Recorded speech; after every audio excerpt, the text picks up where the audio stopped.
Welcome to தெய்வாஸ் தெய்வீகம். மனோரத சித்திப்ரத கணேசஸ்தோத்திரம். ஸ்கந்த உவாச்ச நமஸ்தே யோகரூபாய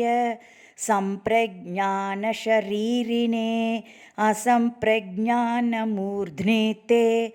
தயோர்யோகமயாய ச வாமாங்கப்ராந்திரூபா தே सिद्धिः सर्वप्रदा प्रभो भ्रान्तिदारकरूपा वै बुद्धिस्ते दक्षिणाङ्गके माया सिद्धिस्तथा देवो मायिको बुद्धिसञ्जितः तयोर्योगे गणेशान त्वं स्थितोऽसि नमोऽस्तु ते जगद्रूपो गकारश्च नकारो ब्रह्मवाचकः तयोर्योगे हि गणपो नाम तुभ्यं नमो नमः चतुर्विधं जगत् सर्वं ब्रह्म तत्र तदात्मकं हस्ताश्चत्वार एवं ते चतुर्भुज नमोऽस्तु ते स्वसंवेद्यं च यद्ब्रह्म तत्र केलकरो भवान् तेन स्वानन्दवासी त्वं स्वानन्दपतये नमः द्वन्द्वं चरसि भक्तानां तेषां हृदि समास्थितः चौरवत्तेन ते अभूत्वै मूषको वाहनं प्रभो जगति ब्रह्मणि स्थित्वा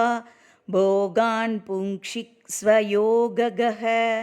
जगद्भिर्ब्रह्मभिस्तेन चेष्टितं न्यायतेन च चौरवद्भोगकर्तात्वं तेन ते वाहनं परं मूषको मूषकारूढो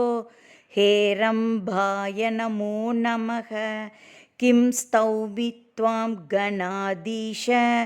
योगशान्तिधरं परं वेदादयो ययुःशान्ति मतो देवं नमाम्यहम् इति स्तोत्रं समाकर्ण्य गणेशस्तमुवाचः वरं वृणु महाभाग दास्यामि दुर्लभं ह्यपि त्वया कृतमिदं स्तोत्रं योगशान्तिप्रदं भवेत् मयि भक्तिकरं स्कन्द सर्वसिद्धिप्रदं तथा यं यमिच्छसि तं तं वै दास्यामि स्तोत्रयन्त्रितः पठते शृण्वते नित्यं कार्तिकेयविशेषतः इति श्रीमुद्गलपुराणे मनोरथसिद्धिप्रदं नाम गणेशस्तोत्रम्.